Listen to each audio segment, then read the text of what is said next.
बाबा बनने के लिए पोते ने दादा दादी की हत्या कर दी। करनाल में पोते ने दादा को 15 लाख रुपए देने थे। जमीन पर मंदिर बनाना चाहता था, इसलिए गला दबाकर दादा और दादी की हत्या कर दी।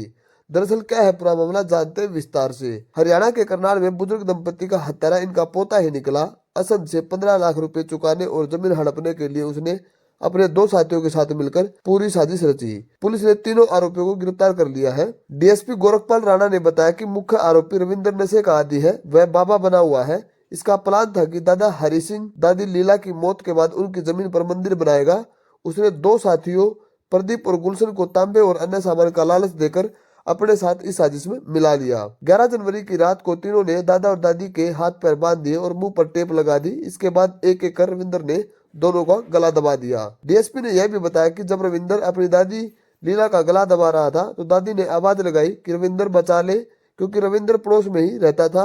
मुंह पर कपड़ा ढका होने के कारण लीला रविंद्र का चेहरा नहीं पहचान पाई। डीएसपी गोरखपाल राणा ने बताया कि इस मामले में सीआईए 2 और असम सीआईए की टीम काम कर रही थी।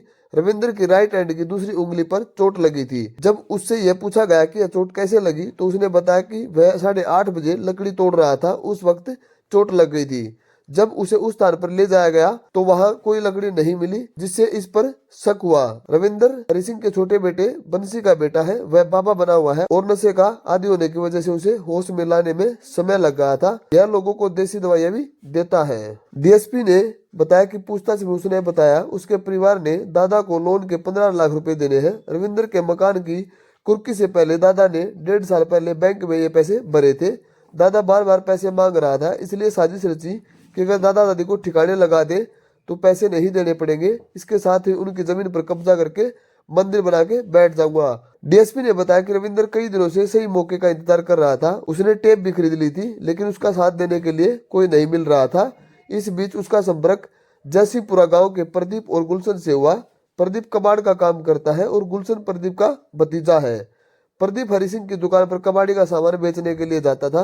रविंद्र ने दोनों को लालच दिया और कहा कि उसके दादा का कबाड़िया गोदाम है, वहां से तांबा चोरी कर लेना और इस पूरे घटनाक्रम को लूट और चोरी में बदल दिया जाएगा। दोनों इसकी प्लानिंग में शामिल हो गए। डीएसपी के मुताबिक 11 जनवरी की रात को प्रदीप और गुलशन रविंद्र के पास आ गए थे। रविंद्र का घर दादा के घर की दीवार से सटा हुआ है, इसलिए रात को वह दीवार फांद कर अंदर गया। इसके बाद गेट खोलकर रविंद्र ने प्रदीप और गुलशन को भी अंदर कर लिया। रात करीब 11:48 से 1:15 बजे के बीच उन्होंने इस वारदात को अंजाम दिया।